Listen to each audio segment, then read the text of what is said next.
I was excited for Knuckles releasing over on Paramount Plus. I thought it was going to be a decent show, just something to turn on and then enjoy for a little bit and easily forget about. And I think for some people that's what it will be. But for me, it was a pleasant surprise. I really enjoyed my time with Knuckles. It's what I thought it was, like just turned up a notch. It's the same goofy humor with a lot of fun action in between, just like we've seen from the Sonic films. But like the goofiness and just everything else is just turned up to 10 here in the Knuckles show. I think Knuckles was a surprisingly good time. Something I wasn't expecting, and although, yes, it does have its flaws, not super strong villains. I think it's a little too short and doesn't really dive into as much of the world or Knuckles as I would have wanted it to. Even with all that aside, it's still just a good time and made me excited for other Sonic spin-offs and eventually Sonic 3. I cannot wait for Sonic 3.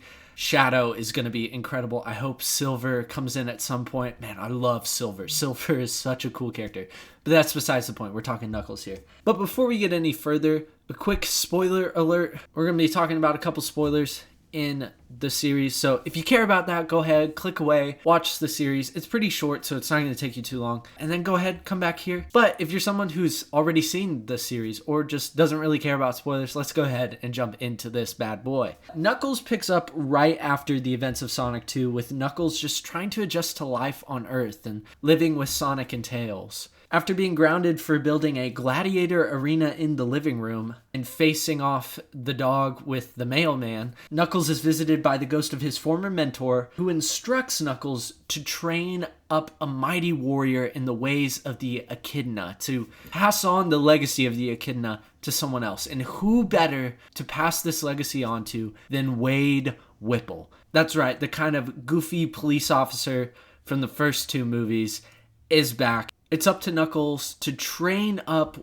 Wade in the ways of the Echidna and to help grow him into a strong warrior. Wade wants this because he has recently been kicked off his bowling team and replaced by a little girl, and he wants to go to this bowling tournament in Reno to hopefully face his father. All while that's going on, there's this villain guy who I don't even remember the name of, who's like, yo, I really need Knuckles' power to power my machine that I really want to use. And two gun agents, which I didn't really remember gun from the last two movies.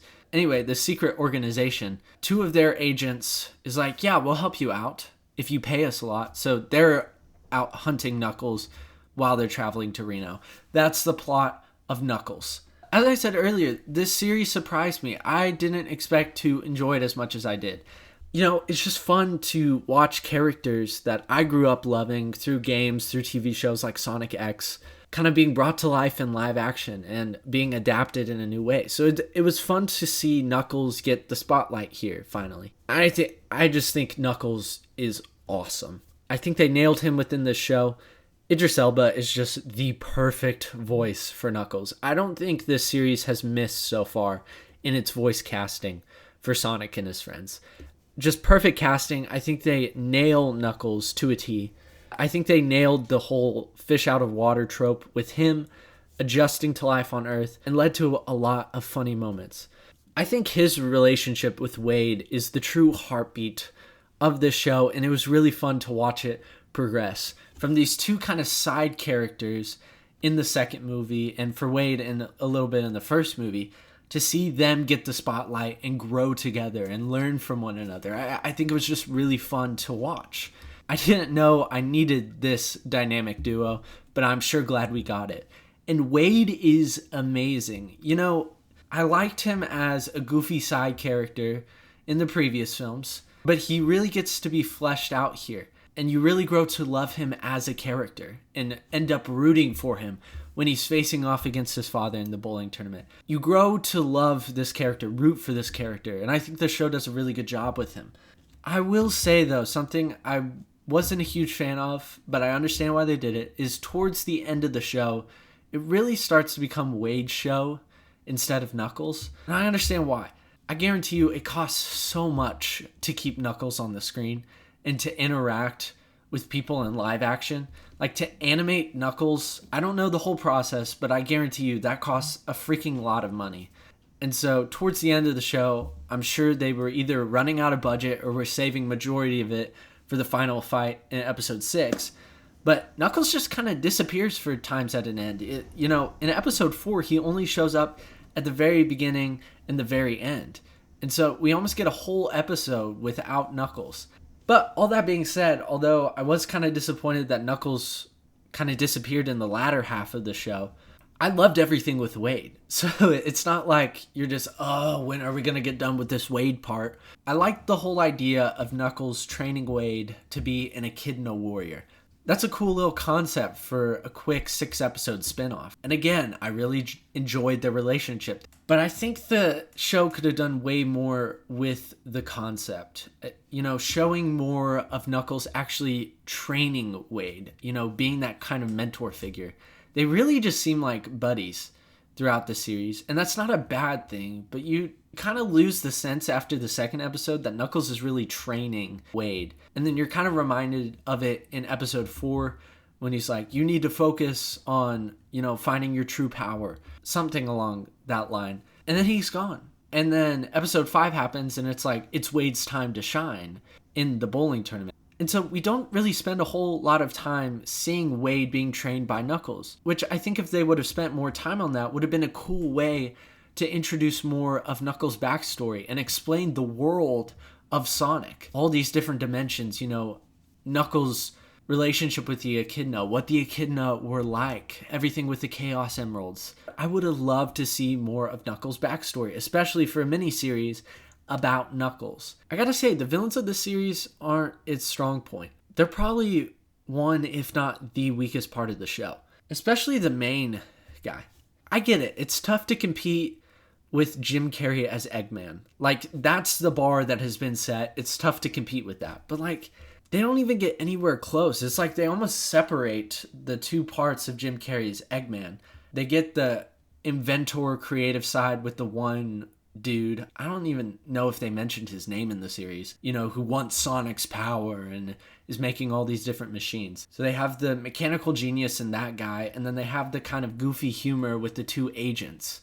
But their plan and their motivations are really lame, really generic. I've been betrayed by Gun, I gotta take it down. Oh, I need Knuckles' power to power my machine, when that was all that happened in the first 2 movies. I don't know. I was really disappointed with the villains. I do think the 2 agents, though, have redeeming qualities. There are a lot of funny scenes with them. I think everything with Wade's rescue mission was really funny.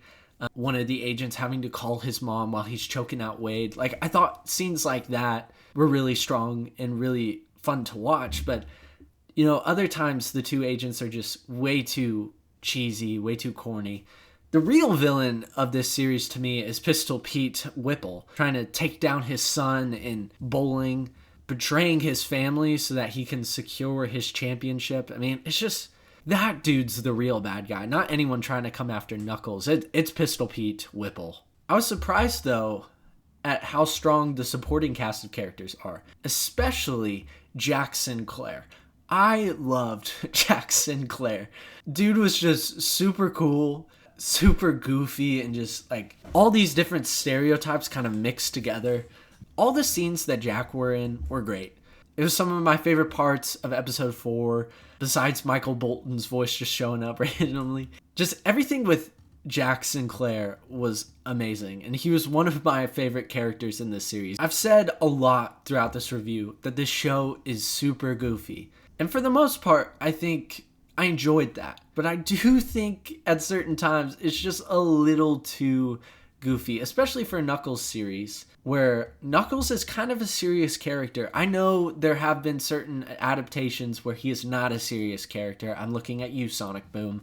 But I wish there could have been a little bit more of a serious tone in certain instances, especially when Knuckles is talking about his echidna ways. And I think that's another way, training Wade would have added to the show, is a little bit more of a serious tone. I do gotta say, though, the way the series ended kind of took me by surprise as well. I was like, whoa, that ended super abruptly. I thought we would at least get a little bit of a tease for Sonic 3, or a little bit of a look towards the future of the franchise. Maybe another spin-off, maybe a season 2 of Knuckles. But there was just none of that. I'm not saying that's necessarily a bad thing, but I was expecting more from this series just because of where it is. Everyone's looking forward to Sonic 3's Shadow coming in, and so there's a lot to look forward to. So I was shocked that they didn't point more towards the future in this show. Again, that's not a bad thing. That was just something I was surprised about, and I think might have been a missed opportunity. Look, the Knuckles series was a surprise, but a welcome one. It's got a great cast of characters, highlighted by the relationship between Knuckles and Wade. It's got a pretty decent story, tons of fun action and goofy humor to keep everyone of all ages entertained. And although it doesn't develop the world as much as I would have liked it to, and although it has extremely weak villains, I do think Knuckles is an overall success and a promising sign for future spin-offs from the Sonic franchise. And man, it made me really excited for Sonic 3. It's going to be awesome. I can't wait for it. But that's what I thought about Knuckles. Let me know what you guys thought down in the comment section below. Thank you guys for stopping by, watching the video. I truly do appreciate it. And if you're looking for any other ways to support the channel, make sure you like, subscribe. I hate saying this, asking for it, but it truly does support the channel. I love you guys. I appreciate y'all. And until next time, peace out, bro skillets.